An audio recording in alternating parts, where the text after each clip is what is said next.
This is Dave Erickson, or Fit for Life in the Women's Gym, coming to you from my office. I wanted to shoot a really quick video on something I saw checking my emails this morning. This book that came over, and I subscribe to this service that gives me different books that come on Kindle. It's called The Power of Discipline.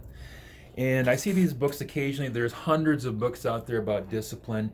Discipline is the energy that gets us to do things we don't want to do to reach the goals that we want to have in our life.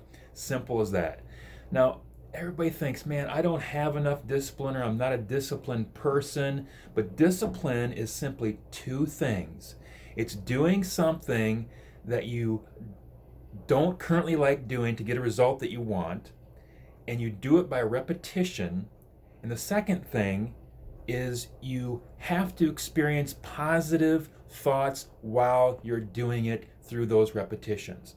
Let me give you a really good example, or two examples. Let's start with dieting. Okay, I want to lose weight, I want to look better in my clothes, so I go on a diet and I start to eat the foods that I don't like. Oh, I don't like these foods, but I'm on a diet, I got a plan, and I'm forcing myself to eat the foods that I don't like and forego the foods that I really like ice cream and barbecued ribs and all these things, the sugars and the cookies and the treats, all these things that my brain loves. And I'm forcing myself to eat things that my brain doesn't necessarily like right now to get the result of weight loss. Okay, but when I'm doing that, what am I experiencing? Oh, I got discipline. I don't like this food, but I'm going to have discipline. I'm going to get through these weeks, get through these months, and get to my goal. Okay, but then what happens is you get to your goal, and because you haven't reinforced those new habits with positive emotions where you learn to like eating healthy, you go back to eating those old things that you like eating, and you've never changed your preferences. So you end up gaining the weight back. Now let me give you the second example on the power of discipline. Any of you that drink beer probably didn't drink your very first beer and love it.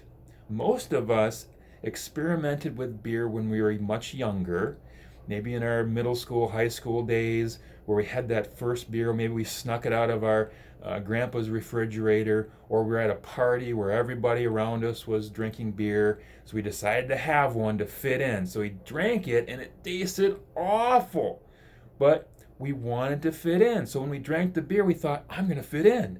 I'm going to fit in. I'm going to be a part of this social group. So we had very positive feelings, desires of drinking this beverage that tasted awful and fitting in. So the more repetition of I'm going to fit in, I'm going to fit in, pretty soon our brain changed our preference to really enjoy the taste of beer. So a lot of us older adults now don't drink beer to fit in. We drink beer because we like the taste of it, and we like what it does for us. So those are two examples. That's how you get discipline, is you have to create a difference in how you perceive what you're doing. So whatever you're doing differently, you have to perceive it in your mind positively in some way to get positive reinforcement to change that preference permanently, so you keep those results that you get. So I hope this tip helps. We'll talk to you soon.